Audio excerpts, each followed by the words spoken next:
All right, welcome everyone. We are Semblance of Sanity. I'm Caleb. I'm Jacob. And we're here for After the Rain, episode 6. Oh, okay. So we've had our first little spat between Kondo and Tachibana, and I loved how at the end she's like, I can help you with all the hamster stuff. Just here's a list of the stuff you need. It's great to see the kind of the young kind of jealousy kind of thing going on here. Yep. Just does not know what to do really. But what's really important about it, I think, is this is one of the first flaws, I would say, of Tachibana. Sure. We've kind of seen in an empirical way, just showing that she likes him. I saw him first. Exactly. You all shouldn't be interested. You all were saying that he smelled bad and everything, and exactly. I like the way he smells a lot. And he's enjoying the fact that as a manager, he now has a way to connect with his employees. Exactly. I got a cute little furry thing. Like that. Oh man. But I'm looking forward to seeing the development between the whole, son, Kondo, his name Yuto, because he likes Tachibana and plenty. Tachibana, because even though he doesn't realize that she likes his dad. I really think that there's a cool dynamic that can happen there. Already has. And it already has. I would just love to see it develop more. So without further ado, guys, let's get into this.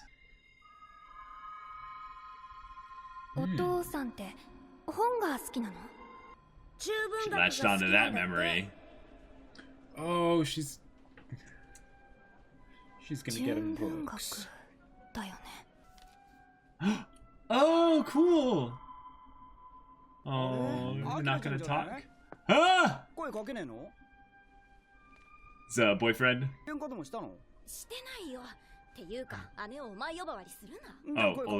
Older sister. Oh my gosh.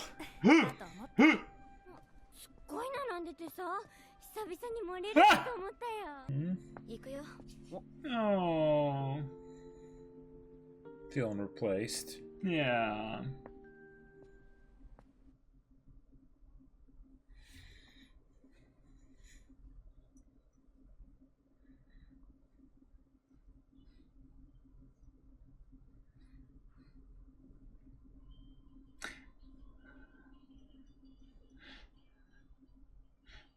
You can say the character singing this song is a pluviophile.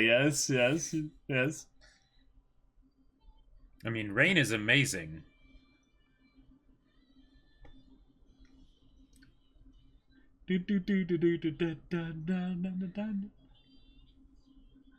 Voice of all.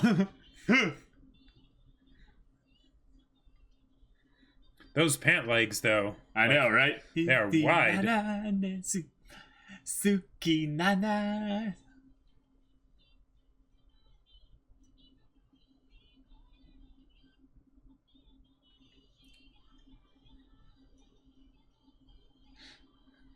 Oh. And goats or llamas. Yes, llamas. Yeah, there we go. Okay. Yeah. See, the whole song is their origins of their love story, right? But then you have this, which the presentation of this is like what it feels like to be in love, like what it looks like, the chaotic beauty of it, you know.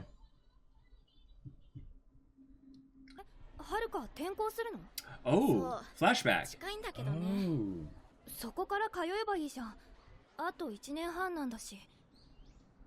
Oh.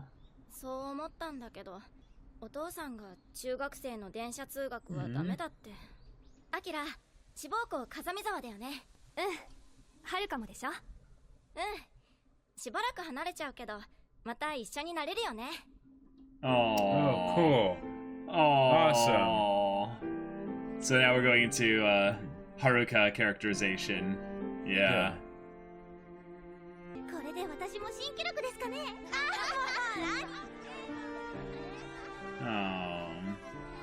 Oh, she's feeling distant too. It hurts. Just talk to each other. Yeah. It's hot. So she's gonna walk and they're gonna run into each other.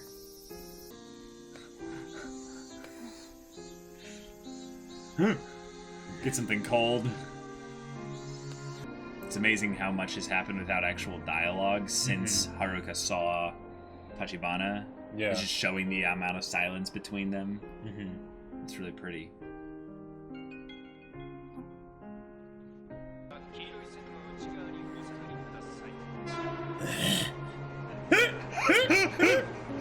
Okay, that's some realistic friendships right there. Hey, I saw something funny. Here's a picture. Yeah. Send it. The fact that she actually managed to catch that, like... See, that's the thing nowadays. All those young people, Jacob, it's about how much time went between whipping out the phone and the actual picture being caught, like... 0.3 seconds. Yeah, Wow. Wow. What are those things called? The cicadas? Clouds? Oh. The things that give Cicadas, noise. yeah. Cicadas, yeah. So loud. Living life on the edge. Oh, it's junior hires taking the... Oh. They're basically babies.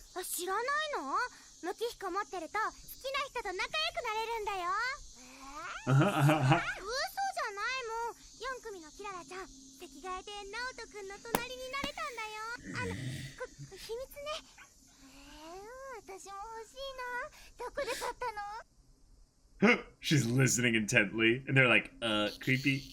Oh my gosh. Oh my god. It's a gacha thing, so she has to like roll a bunch in order to get the right one. Oh my gosh. Not it. Loot boxes, kids, loot boxes.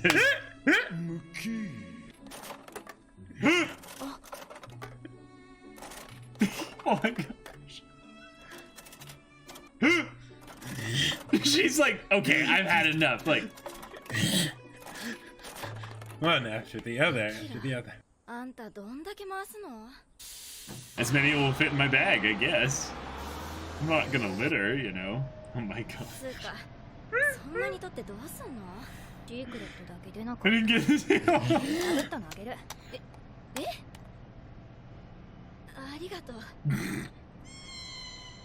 Oh, that hurts. They're together and her mind is elsewhere. Yeah, yeah.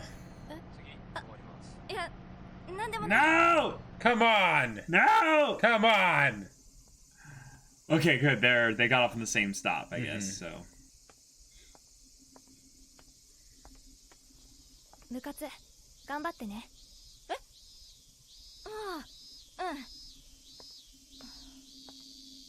Yeah, there's nothing weird. It's fine. You guys are fine. Yeah, yeah. Oh. Nice. She keeps her nose down.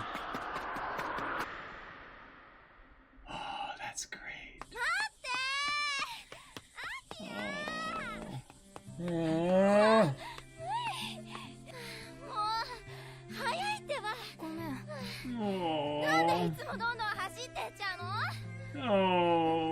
だって気持ちいいんだもん。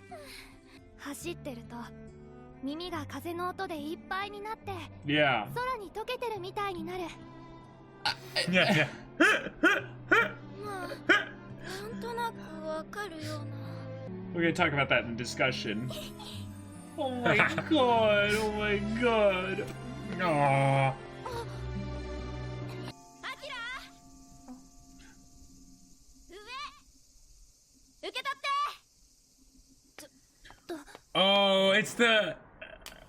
There's a note in it. Okay. Hey!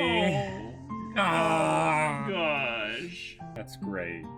しばらく離れちゃうけど、また一緒になれるよね。 Yeah. Yeah. One might say that we'll be together again after the rain.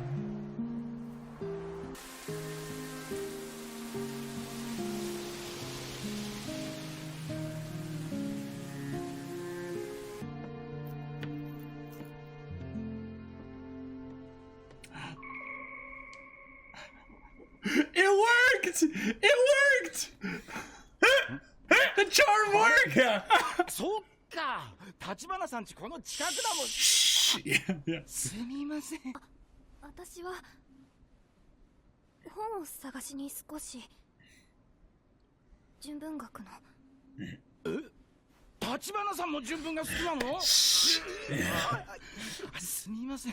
That was so cute.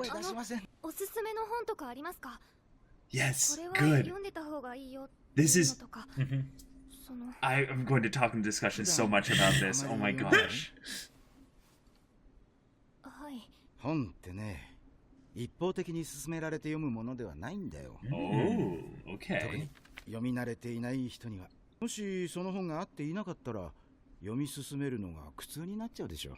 Yep, that's true. 本を嫌いになってしまう。 Oh, this is a metaphor for the relationship thing. 読書をしない橘さんがここに来たっていうことは、 Whoa. どこかで橘さんを読んでいる本があるのかもしれない。 Wow. 今の橘さんに必要な本だよ。ここは横浜で一番大きい図書館だ。 Wow, there's so many multiple messages going. Many fish in the sea. Yeah. Yep. So, which one are you gonna choose? Right. 聞き方間違えちゃったかもしれない。 This is calling her to be her own person. 海っていうより本の水族館みたい。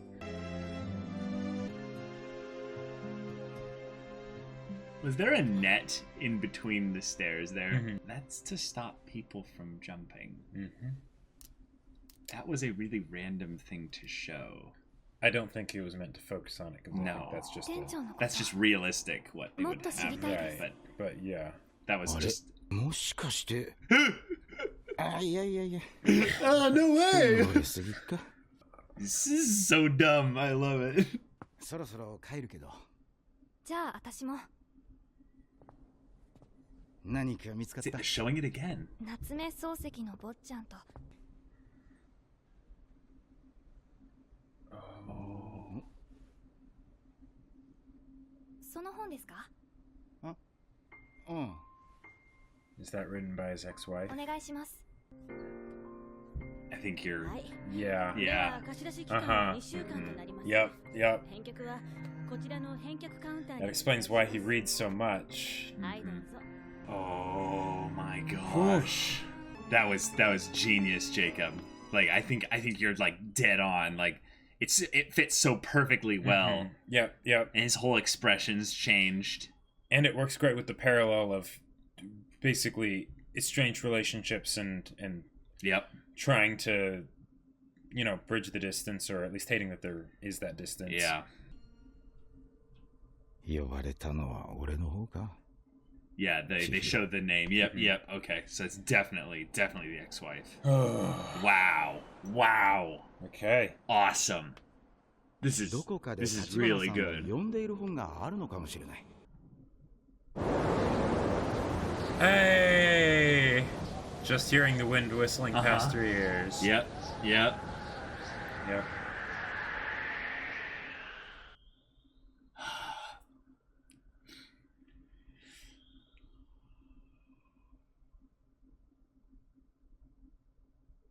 Straight into the beautiful ED. Wow. Straight Yep. into this. Yep.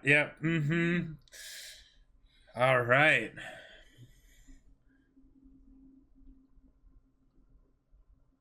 There were multiple things happening in this episode that spoke to me on a deeply personal level. Like, Yeah. this episode, I think, had probably one of the most potentially, like, game-breaking, like, slow paces to it Oh, that they didn't waste at all. They Yeah. didn't waste it at all.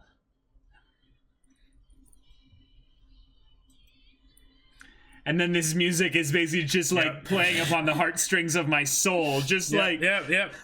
like Oh, yeah. like a violin just like tearing into me like slightly, just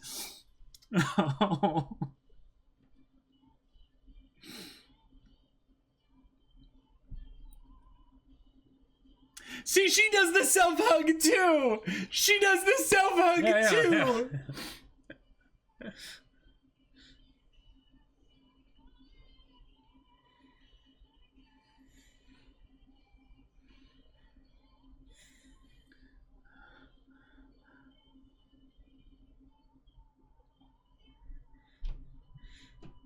Ooh. Oh my gosh. Okay. I was actually worried for a second that this would be kind of the slower episode without much going on, and then they just killed it in the second half. Everything in the first half was just like that foundation for it, and then oh boy, can you take the first discussion piece, because Sure. I need to process what I'm feeling right now. One of the things that was really cool about this episode is that they took the thing that we originally kind of looked at and saw as being like kind of superfluous of the whole running thing, and they turned it into something that was so much more. Right. Because they could, because the thing is that this is a love story, right? And they need to have lives outside of the romance story. Very absolutely. true. Absolutely. Very true. But when you're dealing with a show that's 12 or 13 episodes long, you can't dilly-dally too much, especially with the whole thing with like Kaze, for instance, and whatnot. It's like, okay, let's keep the main thing. So I remember, I was feeling kind of worried at the beginning when they were focusing so much on Tachibana's friend. I can't remember her name. Haruka, yeah. I was kind of worried. I was like, wait, well, okay, yeah, that's great. Let's develop Haruka, but let's not remember what's the main thing about this show. But they did it fantastically as a way to characterize Tachibana as well. So, to show how much running means to her. And also to show sort of the stage of life that she's in. Because relationships are all about communication. And here we see a communication breakdown in the first half of the episode, which has also been shown with the rest of the show with her and Kondo, right? Yeah. So having them deal with this is something that, not directly, but indirectly, it runs parallel to the main romantic plotline of this story, so it was very helpful, but then also just making us care about Tachibana's life outside of Kondo, right? Because if it was just Tachibana that cared about it, okay, that would work, but it's when there's the other characters that feel like actual people, right? It's not just, oh yeah, Tachibana's friend, but no, her friend has feelings and insecurities and all of this stuff that we get to see in this wonderful way this episode without dialogue for the vast majority of it, which is fantastic, because then it allows us to fill in the blanks.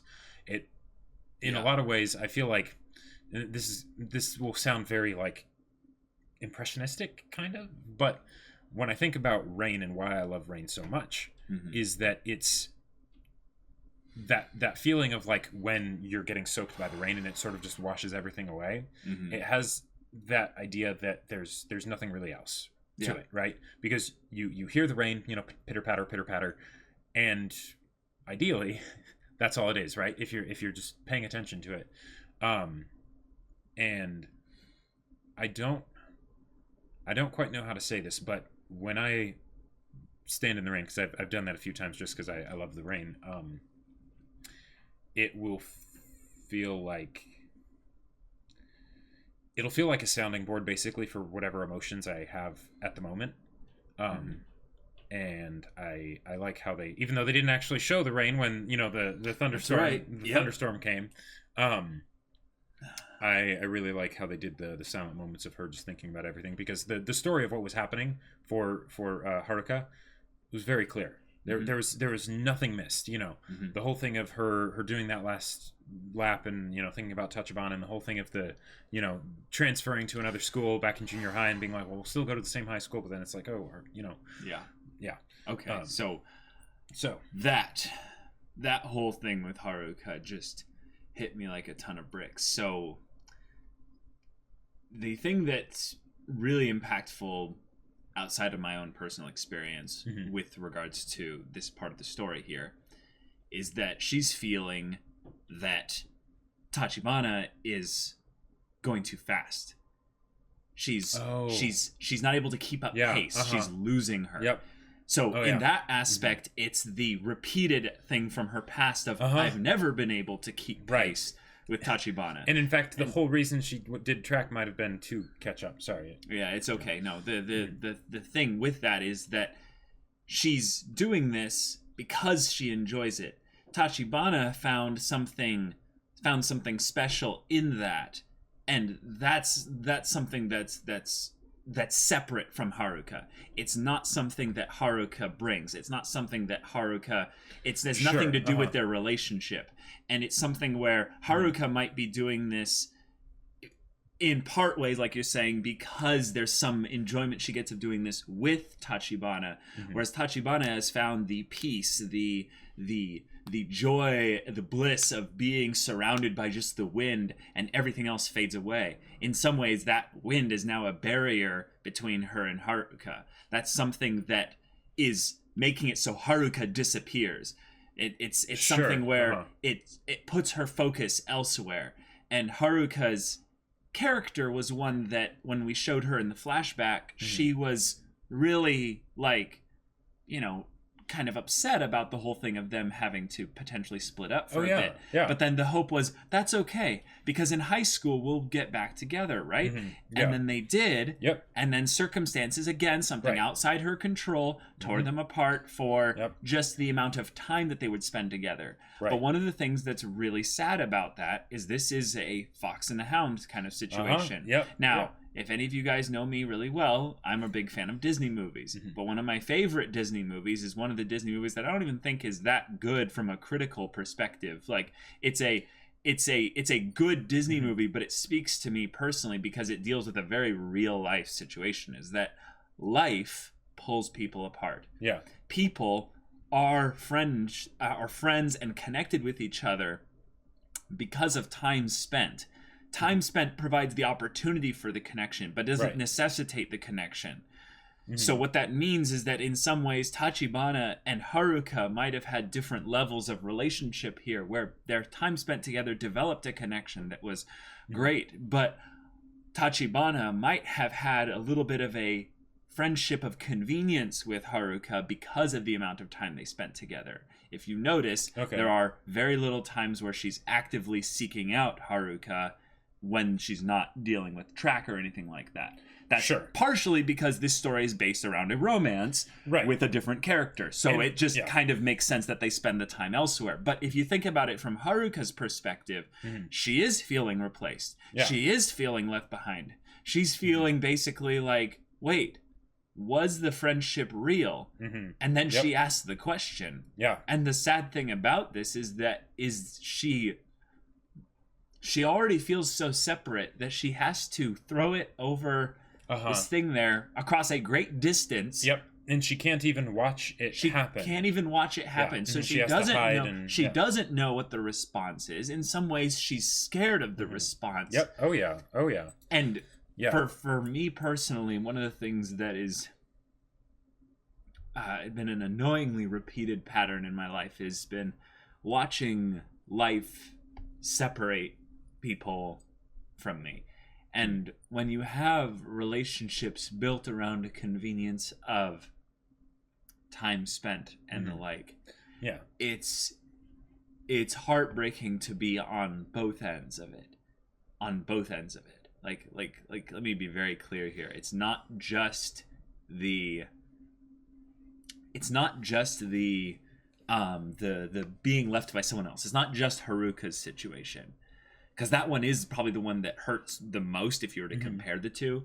But it's also something where you realize that just as much as you are being pulled away by life, the ease, the simplicity of how the relationship was before will never come back again. It's not that it just requires more effort. It's that the actual connection potential has irrevocably changed, has been lessened. And too many times have I been in situations like Haruka is here, where life pulls someone away, and that's really hard. I've been in other situations where I've been Tachibana, and I'm pushing forward towards something, and it's something that, like, you know, you could equate like Frisbee to me. Like, Frisbee is my running for Tachibana here. And there's so many connections that have come because of Frisbee with regards to that. But there have been times also when Frisbee, or say insert passion here, like you've done this, you've had probably the experience as well with writing and stuff, is that the amount of time and energy you devote towards that expends the maximum amount of energy you have to give towards others. And you just end up falling out of touch with people. It's not that it's necessarily like this horrific, tragic thing. But it just happens. But there's other times where it's that unfortunate convergence of a real value decision, and you aren't the only person making a decision in that state.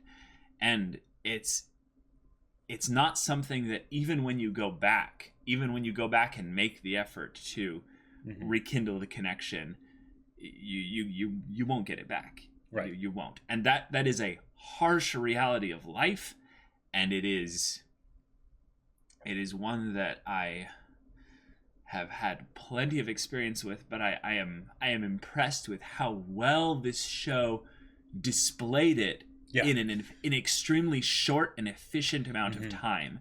Yep. And then they tied it into the relationship side of things by having the ex-wife of Kondo be someone who probably realized that Kondo was in maybe a relationship with her, or she was in a relationship with him by the convenience of what maybe he did to make it work. Whereas there wasn't maybe as much desire on her end for this thing to happen. Exactly. It was probably something. It was him manipulating the environment, maybe in some way or something. Right, or who knows? Basically, just what was happening with Haruka and Tachibana, but then taken to maybe a bit more extreme and negative consequences resolution. Yeah, because we don't know who was who. Right, in exactly. Kondo's and Chiriko. I believe that was Chiriko. The name. Yeah. We don't know if it was like a mutual divorce or like whether it was like because whether it got nasty. Divorces can get really nasty and messy. Yes, sometimes they can be done in such a way, especially like I hope this could happen. If divorce is the only option at that point, then I just hope it would have ended somewhat amicably. I mean, it shouldn't. I mean, it's a divorce, so it probably won't in most aspects. But just with regards to Yuto, that he is allowed to have visits with his dad. He is allowed to go back and forth. Now, he might not be, and he might have broken one of the rules by doing that there. Kondo can't stop him from doing that, but he can, discourage it. So, well, and hence the whole hamster. So yeah, exactly. So the whole thing of the gotcha, the little little necklace thing there, of her going and repeatedly like rolling on the loot box thing. If we take actually the whole situation and we throw out all the superficial kind of the whole idea of the supernatural aspect of does it actually have good luck and all that? No, I would say peel out everything except that. Oh, okay. Like, look at what she's doing. Look at what she's doing. Yep. She's forcing herself to do essentially a stupid thing, a thing that has no logical sense to it. Yeah. Because she's so consumed by her love for her obsession, her desire, her love for Kondo, that it's just something that she can latch onto, and she just latches onto it. It's almost like the whole thing with the library where they're talking about the books and a sea of books and stuff. And she was basically fishing for that lucky charm, right? Because there was one specifically that she wanted, and she came here for a reason. And the whole connotation of fish and a little bauble, little bright bauble, the lure, if you will.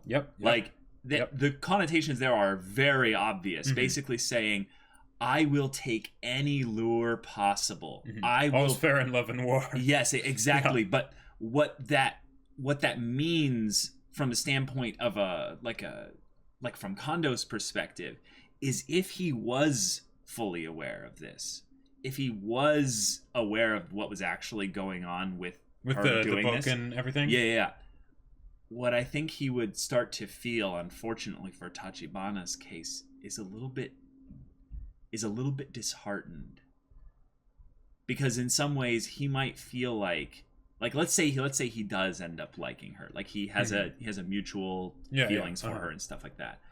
If he ever looked at this from this perspective I'm about to go towards here, he could end up seeing that she is not from the perspective of the social implications of them being in a relationship with her being older and stuff, but by her latching her happiness and her joy and all of that onto him being the ideal here.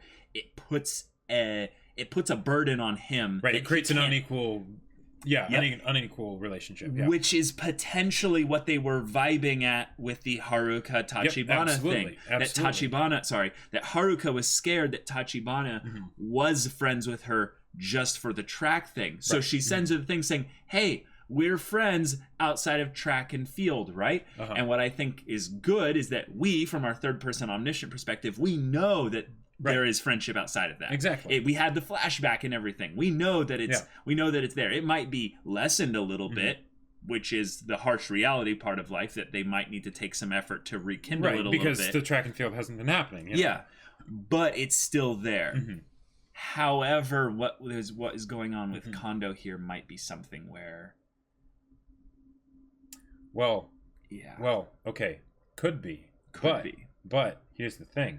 I think this is one of the ways that they will actually be able to connect, because what we've seen from Kondo is that he is absolutely the type of person to do those kinds of things.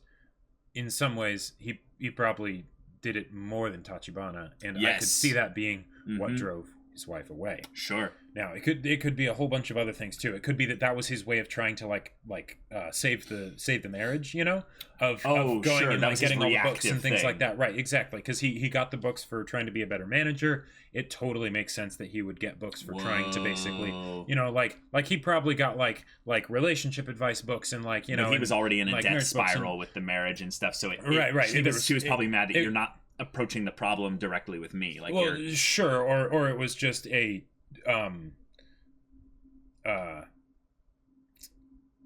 not a too little too late thing, but the idea, but something similar, where it was basically like, yeah, you can do that and that's great, but that's not gonna change my mind, kind of a thing. Right. Or perhaps it even drove her away more, because then she saw how he felt like, maybe he didn't have anything without her, and that's the other tie back to Tachibana. But the fact that he's still there is the thing. He's still there in a lot of ways. He still has the hurt, right? Oh yeah. Because I don't think he's reading the books from the standpoint of, I hope we can get back together. Maybe there's some. Oh, are you sure about that? Well, I mean, it could be. There's some part about that, but I mean, okay, sure. If he's hurt, I think if he's hurt, then and he's having the books, then it's some fantasy or whatever that maybe we can get back together. If we could have gone back to that time. Right, exactly. If I could do it all over again now, I would be able to do things right finally, Right. Maybe he's trying to look in her books to see the things that he could have learned from her, exactly. Or, perhaps it's something to do with him having trouble letting go in the same way that Tachibana has trouble letting go of track. Right, and being able to run and stuff like that, because she'll probably get back to the point where she can, but who knows when it'll be. This could also be foreshadowing of her eventually needing to let go of Kondo. Yes, I definitely see that, and I think that aspect of the relationship and making sure that it's not unequal is something that they will be able to go into really well in future episodes. But because it is unequal right now, because it is unequal, right, because she's the pursuer and he is the pursuee. Yes. But it won't necessarily stay like that, is the thing, because whenever, Kondo has a very low self-esteem. Yeah. Right. So that causes him to instinctually reject or dismiss any time that Tachibana is pursuing him. Yeah. Right. Now that could also potentially go down a route where basically he ends up. I don't think they would do this, because this would be something that would take a long time to move through, I feel like, but that he ends up not valuing her as much because she values him so much and he doesn't value him so much, right? But that's still something that they could an angle that they could address, and how that works, because the idea, the notion that she thinks so highly of him is huge. It is. That's absolutely incredible. Yep. Screw the age range or difference or whatever, right? Just the fact that there is a person that thinks of him that highly is absolutely incredible. And once he comes round to that and basically realizes it, and that she does actually think of him that highly, you know, not just the ways he tries to dismiss it with like the, oh, we had the date and, you know, and that probably ruined it. Oh, she seems to be serious. Oh, well, she wasn't actually like, you know, trying to figure out what kind of books I like and things like that.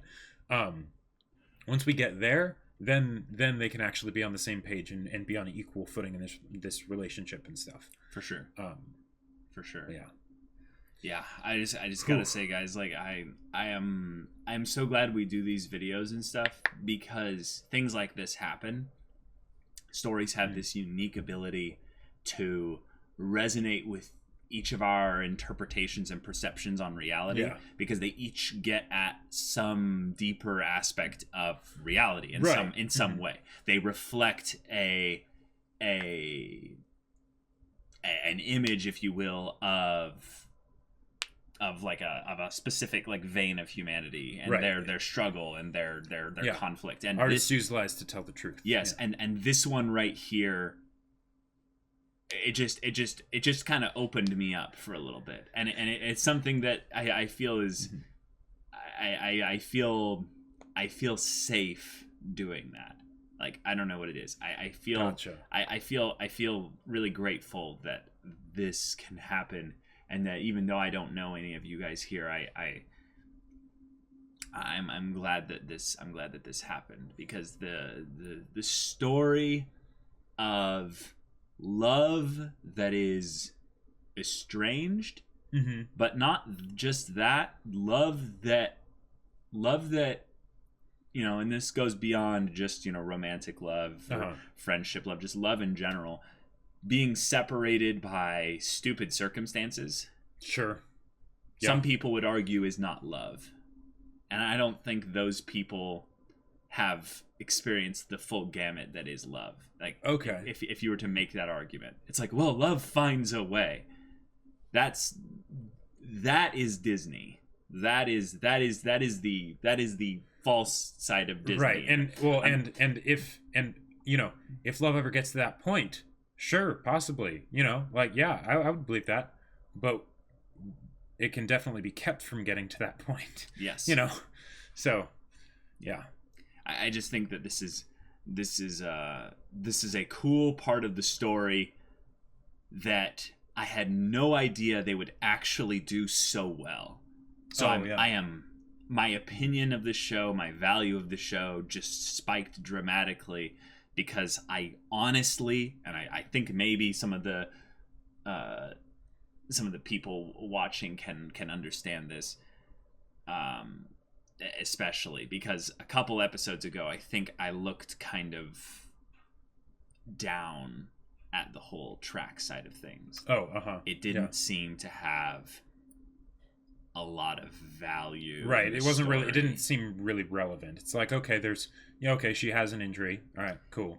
And I think, I think that was me it was me underestimating Tachibana as a character, for one, but it was also me forgetting how early on in the story they introduced Haruka.